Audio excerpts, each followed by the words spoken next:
পাশের ফ্ল্যাটের বর্ণালী বিয়ে বাড়িতে যাবে তাই তটিনীকে ডাকতে আসে। আর তটিনীকে বলে আজ সকালে দুজন লোককে বাজার হাতে নিয়ে তোদের ফ্ল্যাটের খোঁজ করছিল, আর আমি তোদের ফ্ল্যাটটা দেখিয়ে দিয়েছিলাম। তখন তটিনী লাড্ডুকে বলে কেউ কি এসেছিল সকালে? আর লাড্ডুকে পরশুরাম ইশারায় তটিনীকে সত্যি কথাটা বলতে বারণ করে, আর লাড্ডু সত্যি কথাটা বলে না। আর তটিনী পিকোকে নিয়ে চলে গেলে পরশুরাম লাড্ডুকে সরি বলে, আর বলে আমার জন্য তোকে মিথ্যে কথা বলতে হচ্ছে। লাড্ডু বলে আমি তো মিথ্যে বলিনি, আমি শুধু পরশুরামকে লুকিয়ে রাখছি। আর পরশুরাম ও লাড্ডুকে নিয়ে বিয়ে বাড়ি চলে যায়।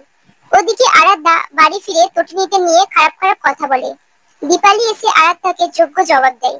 এদিকে তটিনীরা বিয়ে বাড়ি থেকে খাওয়া দাওয়া করে বাড়ি ফিরে। আর লাড্ডু বলে আমি 5 পিস মাটন খেয়েছি।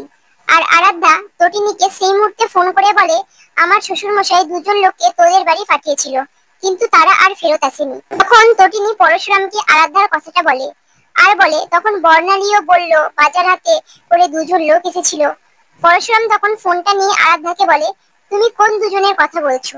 তখন আরাধ্যা বলে দেয় দুজন হায়ার করা গুন্ডা পাঠানো হয়েছিল, আমার শ্বশুর মশাই পাঠিয়েছিল তোমার আইডেন্টি প্রুফ চেক করার জন্য, কিন্তু তারা এখন নিখোঁজ। আর তটিনী তখন ফোনটা নিয়ে আরাধ্যাকে বলে তোর শ্বশুর মশাই কি মানুষ? আর তোর শ্বশুর মশাই একটা অমানুষ।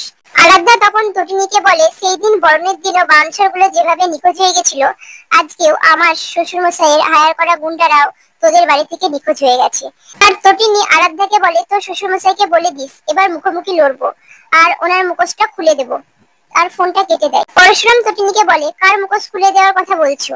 আর তটিনী লাড্ডুকে বলে দুটো লোক এসেছিল আর তারা চলে গেছে তাই তো? লাড্ডু বলে হ্যাঁ। আর তটিনী বলে এসব কি হচ্ছে, আমি কিছুই বুঝতে পারছি না। আর তটিনী অস্থির হয়ে ওঠে, আর ভাবে সত্যি কথা বলছে তো শিবপ্রসাদ। আমার সাথে 8 বছর বিবাহিত জীবনে ও কখনো কোনো কথা গোপন করেনি, আর ও সত্যি কথা বলছে তো, নাকি ও মিথ্যে বলছে বলে পরশুরামকে সন্দেহ করে তটিনী।